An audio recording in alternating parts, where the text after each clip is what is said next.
Hello everyone, कैसे हैं आप लोग। आई होप आप लोग अच्छे होंगे, अच्छा कर रहे होंगे। तो आज का जो हमारा टॉपिक है वो है दर्शन से रिलेटेड। आज का जो टॉपिक है वो है, उसमें हम लोग जानेंगे कि दर्शन का अर्थ, दर्शन क्या है, दर्शन की परिभाषा और दर्शन की शाखाएं। तो अपने टॉपिक को शुरू करने से पहले अगर आप मेरे चैनल पर नए हैं तो मेरे चैनल को सब्सक्राइब करें और सब्सक्राइब करने के बाद बेल बटन को प्रेस करें ताकि आपको मेरे आने वाले सारे वीडियोस के नोटिफिकेशंस मिलते रहें। और अगर आप मेरे चैनल को सब्सक्राइब कर चुके हैं तो वेरी थैंक यू। इस वीडियो को लास्ट तक देखें और अगर ये वीडियो आपको इन्फॉर्मेटिव या हेल्पफुल लगता है तो आप इस वीडियो को लाइक करें और शेयर करें। तो चलिए हम अपने टॉपिक की तरफ बढ़ते हैं। हमारा जो टॉपिक है वो है दर्शन क्या है, दर्शन का अर्थ, दर्शन की परिभाषा और दर्शन की शाखाएं। तो दर्शन के अर्थ के बारे में हम लोग जानेंगे कि दर्शन क्या है। सबसे पहले तो जो दर्शन है वो उसका अंग्रेजी में उसको हम लोग बोलते हैं फिलॉसफी। फिलॉसफी दो शब्दों के योग से बना है। ये दो शब्द यूनानी शब्द हैं। पहला है फिलॉस और दूसरा है सोफिया। फिलॉस का अर्थ होता है लव, प्यार, और सोफिया का अर्थ होता है इंटेलिजेंस, विजडम, बुद्धिमत्ता। तो इस तरह से हम लोग देखेंगे कि यूनानी भाषा में फिलॉसफी को कहा जाता है लव ऑफ विजडम, मतलब विवेक या बुद्धिमत्ता के लिए प्यार या फिर प्रज्ञा के प्रति प्यार। मतलब फिलॉस और सोफिया जो दो अलग अलग शब्द हैं यूनानी भाषा के, उसमें फिलॉस का अर्थ है प्यार और सोफिया का अर्थ है विवेक या बुद्धिमत्ता या प्रज्ञा। तो इसके तहत हम लोग कह सकते हैं कि फिलॉसफी का अर्थ होता है लव ऑफ विजडम, मतलब प्यार, बुद्धिमत्ता के लिए प्यार या विवेक के प्रति प्यार। तो ये एक सामान्य अर्थ है फिलॉसफी का। दूसरे तरह से हम लोग इसको देख सकते हैं कि फिलॉसफी क्या है, दर्शन क्या है। तो एक लाइन है संस्कृत का, दृश्यते यथार्थ तत्वमनेन। इसका अर्थ होता है अर्थात जिसके द्वारा यथार्थ तत्व की अनुभूति की जा सके, वास्तव में वही दर्शन है। जो हम लोग देखते हैं, हम लोग हर व्यक्ति एक तरह से दार्शनिक है। जब हम लोग किसी चीज़ को देखते हैं तो हम लोग अपने अपने अनुसार उस चीज़ के बारे में सोचते हैं, उस चीज़ के बारे में अनुमान लगाते हैं कि ये ऐसा है।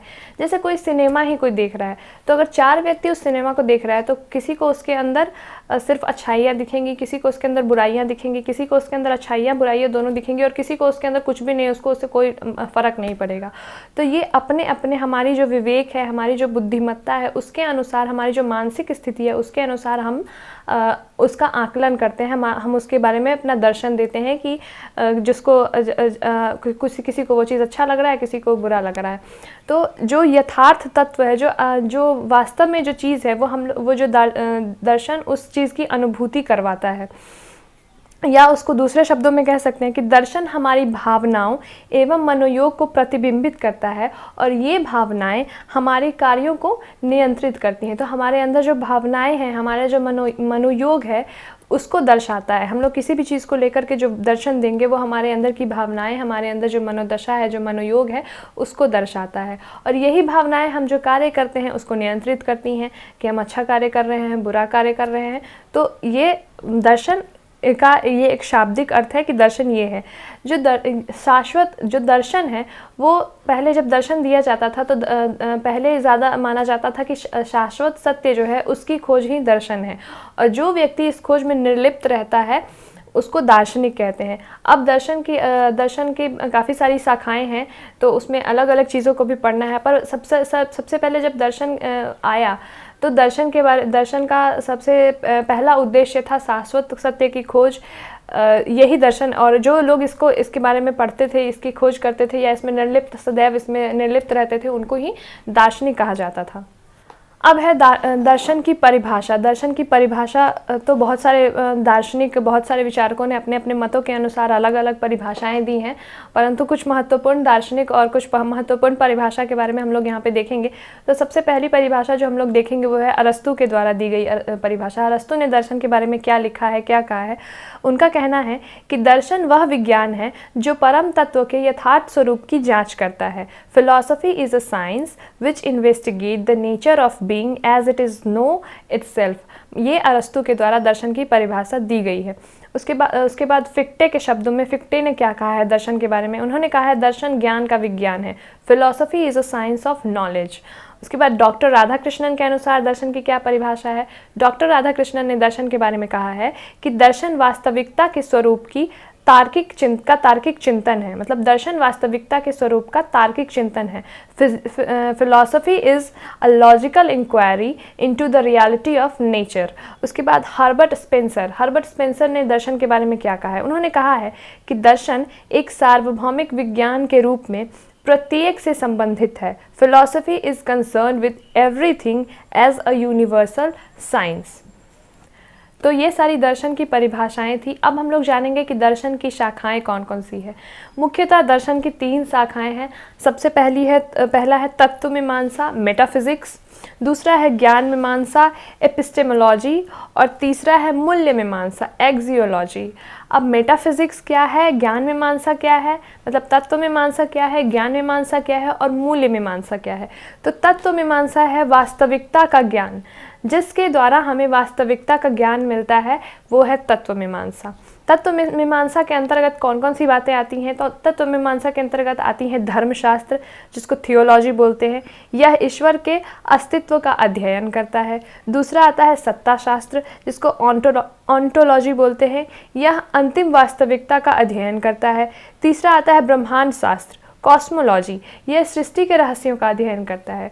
उसके बाद आता है सृष्टि शास्त्र, कॉस्मोगॉनी।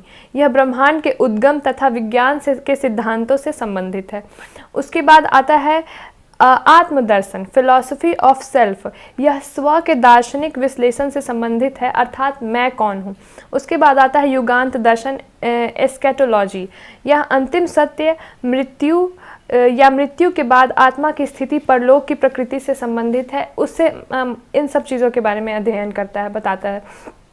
तो ये सारी बातें जो वास्तविकता का ज्ञान कराती हैं कि वास्तविकता क्या है, ईश्वर क्या है, ईश्वर का अस्तित्व क्या है, अंतिम वास्तविकता क्या है, जब इंसान मरता है तो आत्मा का क्या होता है, उसके बाद आत्मा के साथ क्या होता है, जिसमें लोग, कोई भी व्यक्ति जो है वो अपने आप के बारे में जानता है कि मैं कौन हूँ, अपने आप के बारे में सोचता है, खोजता है, उस पर चिंतन करता है। ब्रह्मांड का उद्गम कहाँ से हुआ है, क्या सत्य है, क्या अंतिम सत्य है, इन सब बातों की, ये सब जो वास्तविकताएं हैं उनकी खोज जो करता है, उनके बारे में जो अध्ययन करता है, ये सारी बातें आती हैं तत्व मीमांसा के अंतर्गत, जो दर्शन की पहली शाखा है। अब जो दर्शन की दूसरी शाखा है वो है ज्ञान मीमांसा, एपिस्टेमोलॉजी। एपिस्टेमोलॉजी मतलब ज्ञान का सिद्धांत, जिसमें हर चीज़ ज्ञान के बारे में है, ज्ञान के बारे में ही पढ़ना है। तो इसके अंतर्गत कौन कौन सी बातें आती हैं? इसके अंतर्गत आती हैं ज्ञान का उद्गम, ओरिजिन ऑफ नॉलेज, ज्ञान के प्रकार, टाइप्स ऑफ नॉलेज, ज्ञान की विधियाँ, मेथड्स ऑफ नॉलेज, ज्ञान की वैधता, वैलिडिटी ऑफ नॉलेज, और ज्ञान के स्रोत, सोर्स ऑफ नॉलेज। इन सब बातों का अध्ययन जिसके अंतर्गत होता है वो है ज्ञान मीमांसा। और ये दर्शन की दूसरी शाखा है, जिसमें हम लोग ज्ञान के बारे में सब चीज़ जानते हैं कि ज्ञान का ओरिजिन कहाँ से हुआ है, ज्ञान का उद्गम कहाँ से हुआ है, ज्ञान कितने प्रकार के हैं, किन की विधियों द्वारा ज्ञान दिया जाता है या प्राप्त किया जाता है, ज्ञान के सिद्धांत कौन से हैं, ज्ञान की वैधता क्या है, और ज्ञान के स्रोत कौन कौन से हैं। तो ये सारी बातें जो जिसके अंतर्गत आती हैं वो है ज्ञान मीमांसा, एपिस्टेमोलॉजी, और ये दर्शन शास्त्र का दूसरी शाखा है। अब जो सबसे अंतिम शाखा है दर्शन शास्त्र की, तीसरी शाखा जिसे हम लोग कहते हैं, वो है मूल्य मीमांसा, एक्सियोलॉजी। इसके अंदर हम लोग क्या पढ़ते हैं, क्या जानते हैं? वो है तर्कशास्त्र, लॉजिक, नीति शास्त्र, एथिक्स और सौंदर्य शास्त्र, एस्थेटिक्स। इन सारी बातों को जिसके अंतर्गत हम लोग पढ़ते हैं वो है मूल्य मीमांसा, जो दर्शन शास्त्र की तीसरी और अंतिम शाखा है। अब हम लोग दर्शन की विशेषताओं के बारे में जानेंगे कि दर्शन की कौन कौन सी विशेषताएं हैं। वैसे तो बहुत सारी विशेषताएं हैं दर्शन की, लेकिन कुछ पॉइंट्स को हम लोग देखेंगे। तो पहली विशेषता है कि दर्शन एक जीवंत शक्ति है, यह एक जीवंत शक्ति है। दूसरी है यह जीवन और अस्तित्व के बारे में खोज पर आधारित है। तीसरा है यह जीवन का मार्गदर्शक है। चौथा है यह जीवन के अंतिम प्रश्नों के उत्तर देने का प्रमाण है। उसके बाद है यह जीवन एवं बुद्धि के लिए खोज है। यह विश्व के स्वरूप की व्याख्या करती है। यह व्यवहारिक क्रिया के अपेक्षा संप्रत्यात्मक है। यह तथ्यों से संबंधित सिद्धांत की खोज है। यह उन सिद्धांतों से निर्मित उत्पत्ति है। यह एक मानसिक गतिविधि है। यह ज्ञान एवं बुद्धि के लिए खोज है।